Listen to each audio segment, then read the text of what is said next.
Hey Reddit, let me start off by saying I'm not crazy. Or at least, I don't think I am. I suppose I'll leave it up to the reader.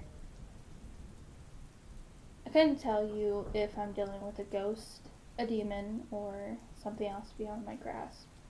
Any light you could shed on the subject would be great. My story starts out innocently enough. A few months ago, I was in Walmart when I saw a life-size doll that looked just like my daughter, Abby. Again, Walmart.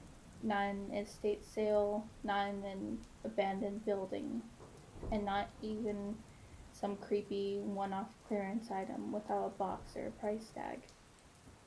There were dozens of them. I'll even add the link to the doll at the end if I remember.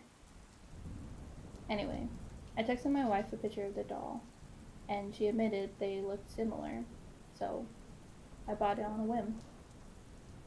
When I first showed Abby the doll, I asked her who it looked like. "It's baby Shrek," she squealed, clearly not on the same page as me. "Don't you think it looks just like you? It could be your twin sister," I asked, feeling foolish, hoping to convince her to side with me. Twin sister," she yells, grabbing the doll and dancing around the room. Mission accomplished. I take Abby out for ice cream and ask if she wants to bring her sister along. "Yes, Daddy. What's my sister's name?" I'm not very quick-witted, so I'm surprised when I instantly blurt it out. "Tabitha." "Tabby," she says with delight. She's smart for a 3-year-old, but struggles with bigger words. Actually, Abby and Tabby would be perfect names for twins. Twin names always have that corny and awkward ring to them, like my twin friends, Donnie and Danny. A couple days later, Abby and Tabby were inseparable.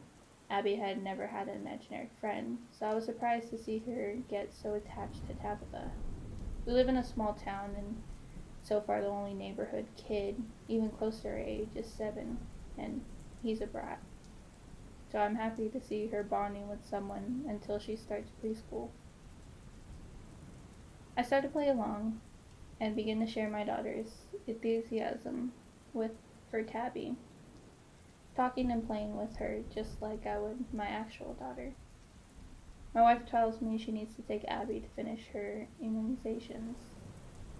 She knows I won't go because she's stronger than me. I can't bear to see my baby girl cry when they poke her with a needle. I load Abby in the car seat and kiss her forehead. "Sit here, sweetie, while I go get Tabby." "Tabby doesn't need her shots, Daddy. She's a doll." Surprised at her change in perception about her sister, I ask, "Don't you want her to keep you company?" "No, Daddy. You take care of her while I go to the doctor." The car pulls away and I wave goodbye and blow kisses like I always do. As soon as they're around the corner, I sprint up to the agate, a mini fridge I have up there, to keep my beer out of Abby's hands. I couldn't remember the last time I had a cold beer to myself, and with a couple hours to spare, might as well take some me time. I crack open a beer and bring the rest of the 6-pack downstairs. I haven't seen adult TV shows in so long I've forgotten how to swear effectively. Always Sunny in Philadelphia is on, and I'm in the zone. I'm only a few minutes in when I feel the stare. There's Tabitha on the other end of the couch, looking right at me. As a rational man, I try to shrug it off and laugh. I taunt her with, "Eat shit, you porcelain bitch." The show is rubbing off on me already, and I couldn't stop giggling. Time for a pee break. My bathroom is on the other side of the room, so I freeze when I emerge to Tabitha, once again looking directly into my eyes. Spooked, I move all around my living room trying to escape her icy, lifeless stare. This doll is like the fucking Mona Lisa, and I'm not about to let it ruin my daddy time. I man up and toss it into Abby's room, although still weirded out. I enjoy a few more episodes of Always Sunny and polish off the beers.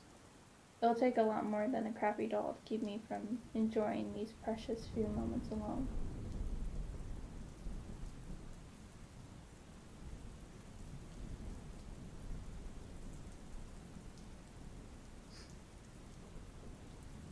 Two days later, I had entirely forgotten the whole thing.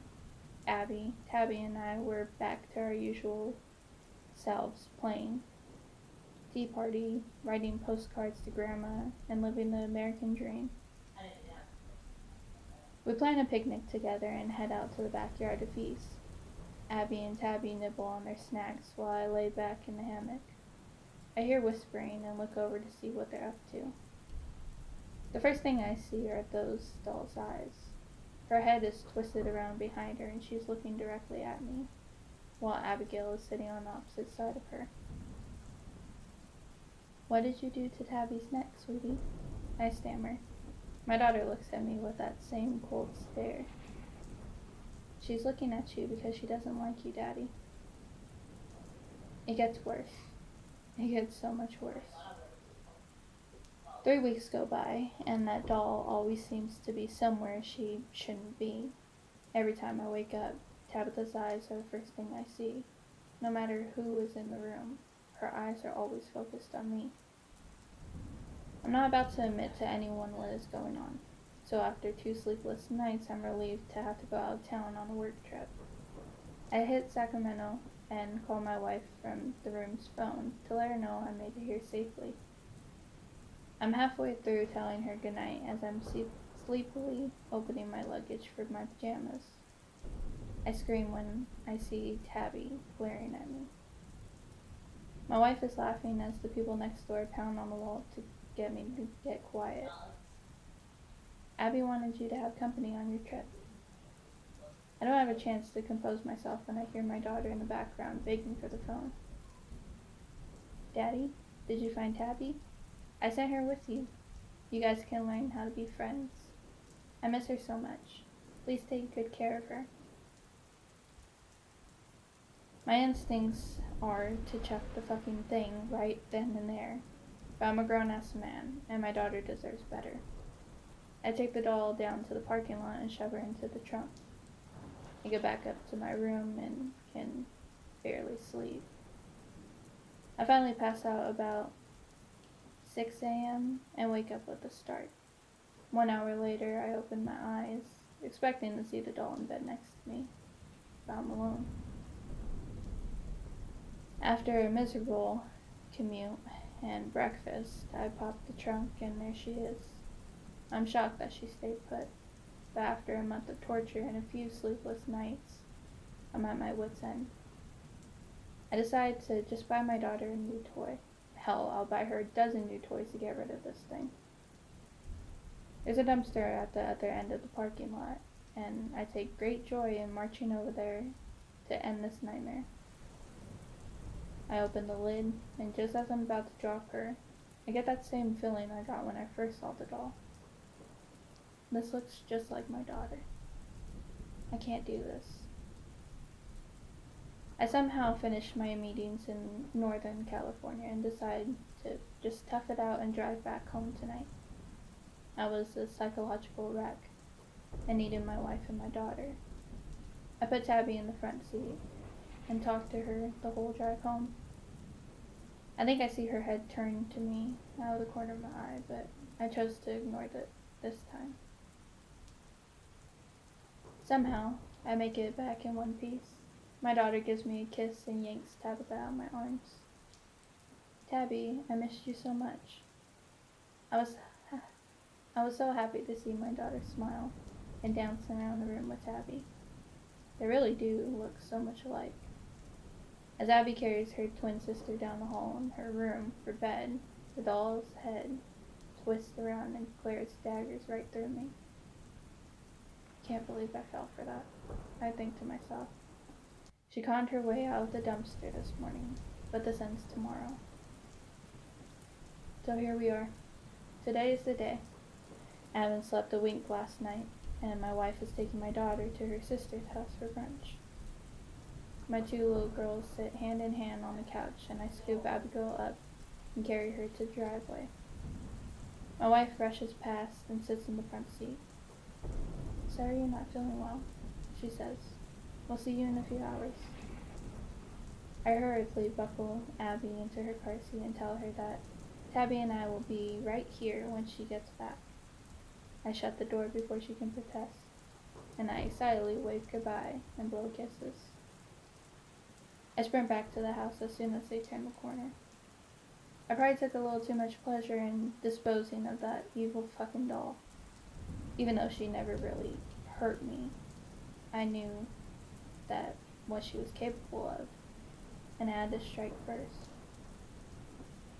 The first thing I did was pop those ghastly little eyes out. No more foolish stares from you.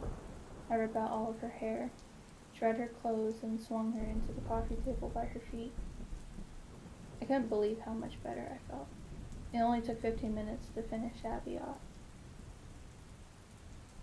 I put her in my neighbor's garbage so my wife and daughter wouldn't stumble over her. I come around the corner and am surprised to see my wife pulling into the driveway. She must have forgotten something.